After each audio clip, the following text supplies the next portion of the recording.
Hello, I'm Karen Ellison. This is Expressive 3 for ASLS 262, entitled The Last Yellow Rose.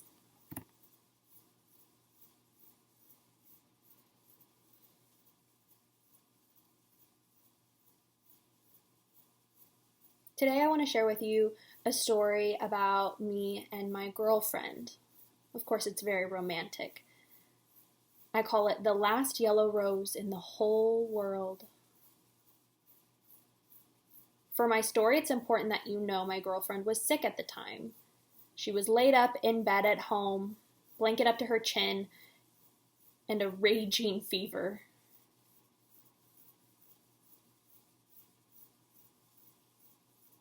Everyone said that she seemed healthy and would get better eventually, but I had an idea to magically help her feel better. I run to the store and buy a beautiful single yellow rose. Before I make it back into the house, I tuck the rose behind my back into my belt so she can't see it. I come inside, tell my girlfriend, I'm going to tell you a wonderful story about the last yellow rose in the whole world. Now imagine a world where you go to the store in search of a yellow rose, but there's none there.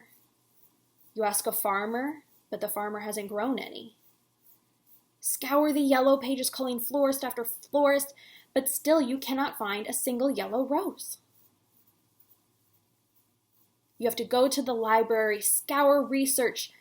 Finally you discover there is one remaining yellow rose somewhere in Africa.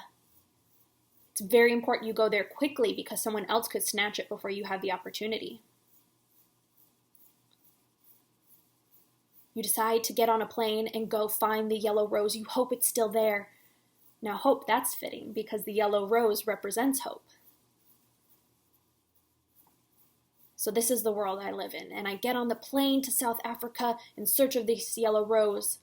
I pay a very hefty sum to have 20 men escort me on my journey. We're loaded down with camping and navigating supplies through the jungle and the trees, desperately searching, following maps.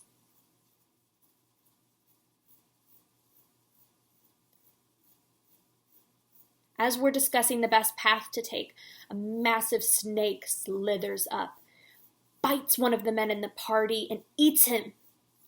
Now we're down to 19. We come across a deep cavern with a raging river underneath. A fallen tree acts as a bridge, and as we're crossing the tree, it breaks, and 4 men are falling into the rapids below and carried away. I'm not deterred from my goal, though. I need to find that last yellow rose. Later in our journey, a tiger stalks us and pounces on one of the men, eating him, and the rest scatter in fear. There's only a few of us left. A tribe of monkeys starts kidnapping us and taking us away into the vines, and there's even fewer of us left. I persevere. Hacking through the jungle, I come across a clearing. In the beautiful sunlight stands one single yellow rose. It's beautiful.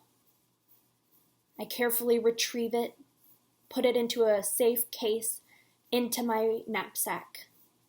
But now we have to make it back through the jungle. On the return journey, animals keep attacking us until I am the only one left. I make it to the airport, determined to get home to my girlfriend. I'm drenched in sweat. There are cuts and blood all over me from my journey. The airplane lands. I finally make it home to my sick girlfriend. Now remember, I have the real rose tucked into my belt, and I pull it out and I present it to her. My girlfriend is overcome. She just gushes. It helps her to feel better. The next day, she feels completely healthy. My yellow rose was better than any medicine she could have ever received.